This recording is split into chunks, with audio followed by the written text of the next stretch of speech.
Mr. Sperling. My chief goal would be to bring a sense of realism and responsibility to our city commission.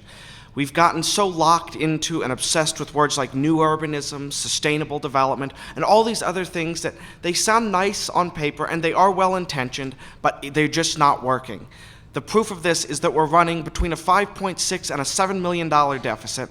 We've got chronic underemployment. We're losing businesses to Alachua. People leave our community because they can't find good work.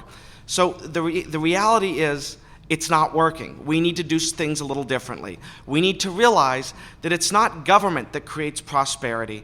It is business, especially small business, which employs people, provides good jobs. The reality is that if you want to bring in more money or have more money to spend, you don't increase taxes, you strengthen the tax base. The reality is that if you keep spending on frivolous things, you're going to run up a deficit. If you're going to spend $1 million this year on Ironwood Golf Course, then you're going to run up a deficit. And it's certainly unrealistic to promote across-the-board cuts, which are going to hurt our ability to protect our citizens, and to create a truly strong community with good roads, good schools, good neighborhoods. But then we're going to waste money on things like Ironwood Golf Course. It's really nice to know that for our city commission, they'll let go many police officers, but they'll keep spending money on Ironwood Golf Course. I hope you all like that.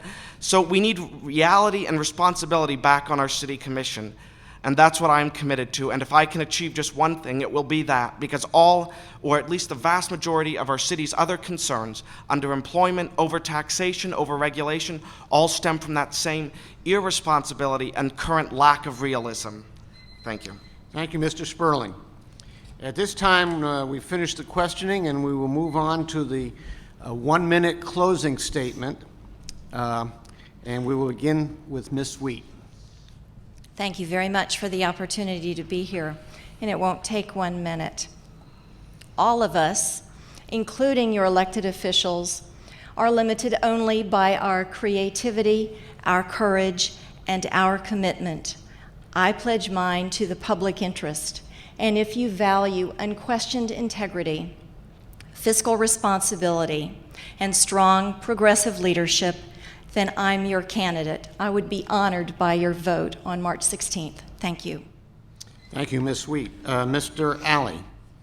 The Gainesville Sun recently ran a poll. Some have argued that it is unscientific. Most of the people that argue that way, it seems, are on the city commission itself, who are indicted by the poll.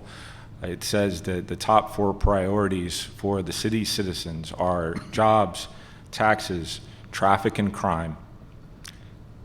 And those, what we've had for priorities from our city commission have been divisive social legislation. We've had road reductions. We've had potentially costly environmental projects like biomass. And these are areas that we're not coming into agreement with, but are dividing the city. And we need to spend our time and our priorities focused on the things that bring us together. And what bring us together are our jobs, job creations that drives the rest of our economy. Thanks.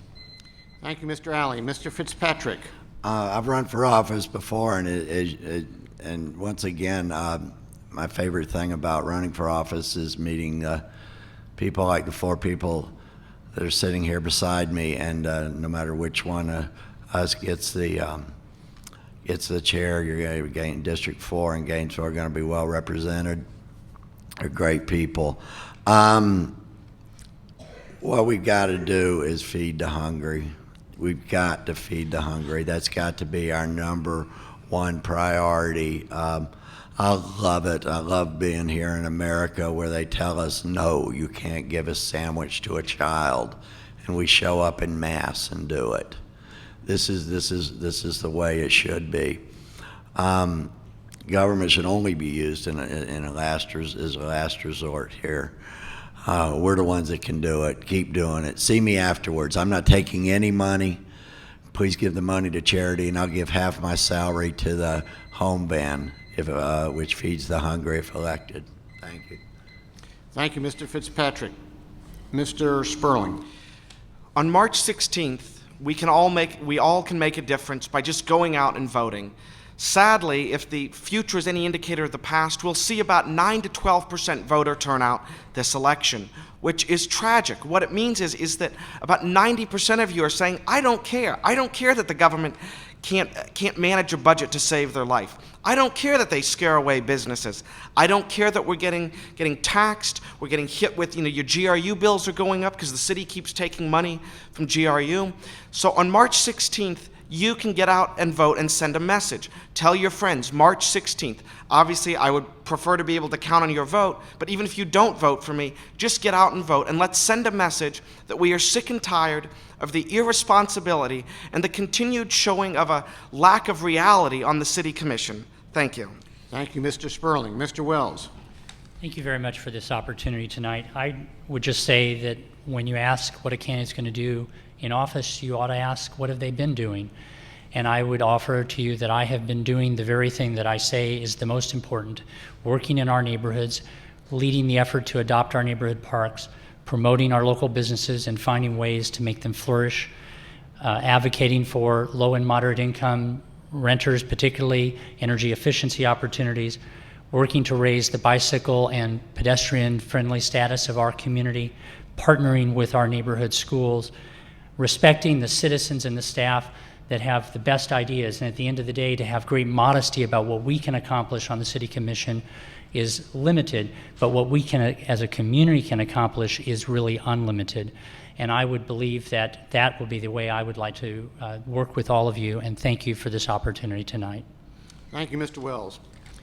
This concludes the part of the program involving the Gainesville City Commission District 4 race. I would like to thank the candidates for joining us this evening. We will now proceed with the forum for the mayor of Gainesville, and I would request that those candidates to step on the stage now, and I thank you all. And on a personal note, I want to thank Barbara Herbstman for chairing the committee and putting the questions to the script together that I read. It was all her work. Excuse me, and